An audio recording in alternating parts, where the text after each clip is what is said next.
guys, this is Francesca from Under the Covers. Welcome back to our channel and for our Romance 101 video series. Today is going to be the actual last day for now of this series. We will pick this back up probably on a monthly basis and talk about other topics, but this will be the last of our genre guides or genre definitions. Please be sure to leave us comments or contact us on any platform and let us know what other kind of topics you would like us to address in our Romance 101 series, and we can definitely work on videos for you with those topics. But today I am talking about the new adult subgenre of romance. So I'm going to start off by saying I am by no means an expert in new adult romance. It is not one of the biggest genres that I read. So I will try to do my best and give you some information about the genre just from what I have read for the past few years and the things that I have seen. But first I wanted to touch on how the new adult genre came to be, because this is actually something kind of recent. I would say the subgenre of romance called new adult probably became popular in 2011 or somewhere around that time.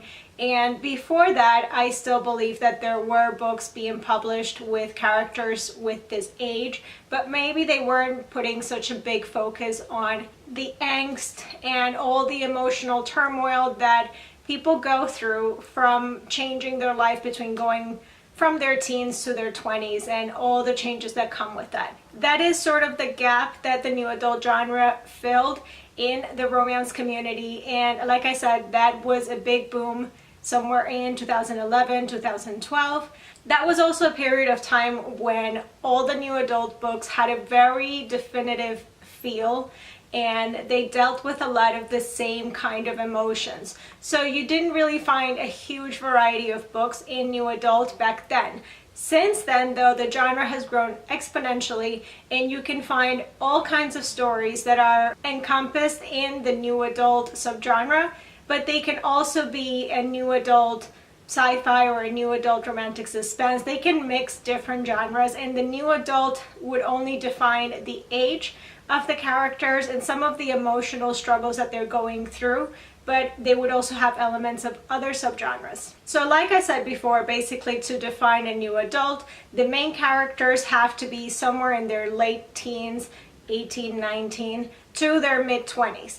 I would say for me to classify a book as new adult as opposed to young adult, they would have to be out of high school. So if your book is set in if you're dealing with a romance that is set in high school, even if there is some kind of heat level, even if there is sex, I would still consider that a young adult book. And the topic of sex in young adult books, that's for a completely other day, but it does muddle the waters a little bit in how people determine certain things, because in recent years also the young adult genre has seen a lot of sexier books being published, whether that is in contemporary young adult or paranormal young adult. A good example of that being Sarah J. Maas. But again, just because a book has sex in it, it doesn't necessarily make it a new adult book. And I say sex and young adult is for a topic for a completely different day, just because I feel like genres are there to give us some kind of idea of what we can expect in a book.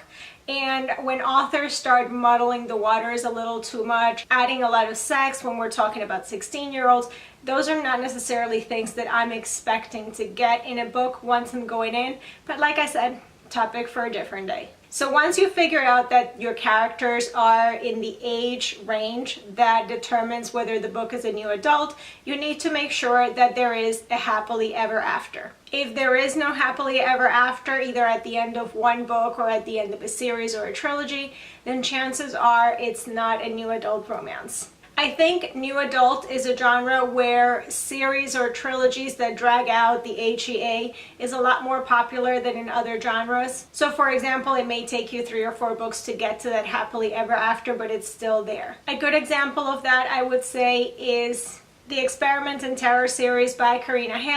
This is new adult paranormal romance, and the romance in this series drags out throughout the whole series. I think there are 12 books, 11 books, I can't remember right now. I've read them all. Highly recommend this series. It's still new adult paranormal romance because there is an HEA. Another good example of that is the Cricket series by Amy A. Bartold. That is new adult sci-fi romance, and the romance also takes a few books to develop or to get to that happily ever after. And when we're talking of mixing genres, you can have a book, for example, like Burying Water by K.A. Tucker, which is basically a new adult romantic suspense, or a book like Him by Serena Bowen and Elle Kennedy, and this is new adult LGBT male romance. Some of the things that I associate with the books in this genre are angst, growing pains, whether that's as a person, career, anything like that, or emotional and sexual discovery. So now you know some of the things that you can expect to find in a new adult. You know what age your characters should be, and you know that it has to have a happily ever after. After that, it can be about kids in college or aliens in space. It doesn't matter. So now let's talk about some of the most common tropes that you'll find in new adult romance.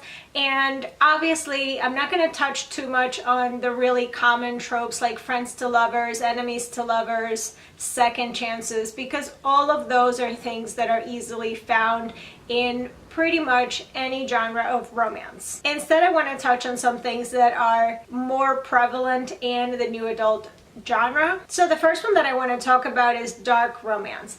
And I feel like dark romance is something that is explored widely in the new adult subgenre. You can also find dark romance in any other subgenre of romance. However, I think that it's one that is often seen in new adult. A lot of times that is also combined with enemies to lovers. A good example of that is the Fall Away series by Penelope Douglas.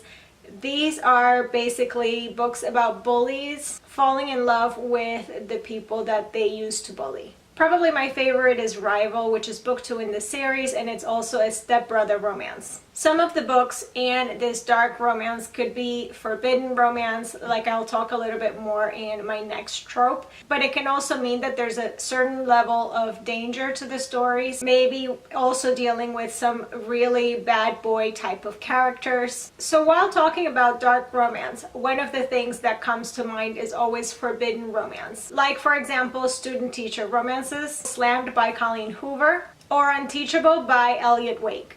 Another one that is often explored quite a bit is real taboo romance, and I'm personally not a big fan of that, but I know a lot of people are into those kinds of books, and some of them could be the daddy kink, which is definitely one that I don't like to read, but an example of that would be The Protege by Brianna Haley. So now let's lighten up the mood a little bit after all that dark romance and talk about another trope that's very popular in new adult, and that is sports romances. Obviously, these are romances that are either a sports team in college, or the athlete may be getting into a professional career, being picked by a professional team. If they're Olympic athletes, maybe going to the Olympics for the first time. Those are kind of the scenarios that you're going to find in a new adult sports romance. My absolute favorite is The Deal by Elle Kennedy, the whole off-campus series, and her spin-off Briar U.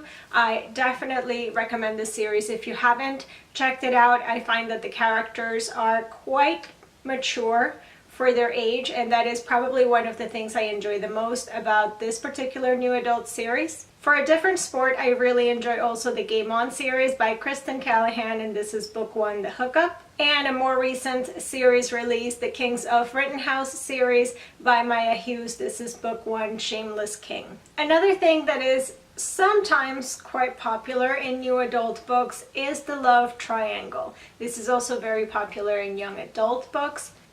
And full disclaimer, not one of my favorite things either. A good example of that is the Thoughtless series by S.C. Stevens. I couldn't get through book 1, so I'm not naming this as a recommendation for myself, but I do know that a lot of people really love it, and it has a pretty frustrating love triangle. And to talk a bit more about the sexual discovery, a good example that I have for that is Frat Boy and Toppy by Antonino. This is male-male romance. It could also fall under student teacher because one of the main characters is the TA for the class, and it also explores BDSM. So there's a lot of things that one of the characters has to learn about himself and maybe even come to terms with the fact that these are things that he loves and enjoys, and who cares what other people think. I think the male-male new adult romance probably explores this a little bit more than the straight new adult romance. Another popular is the fake relationship.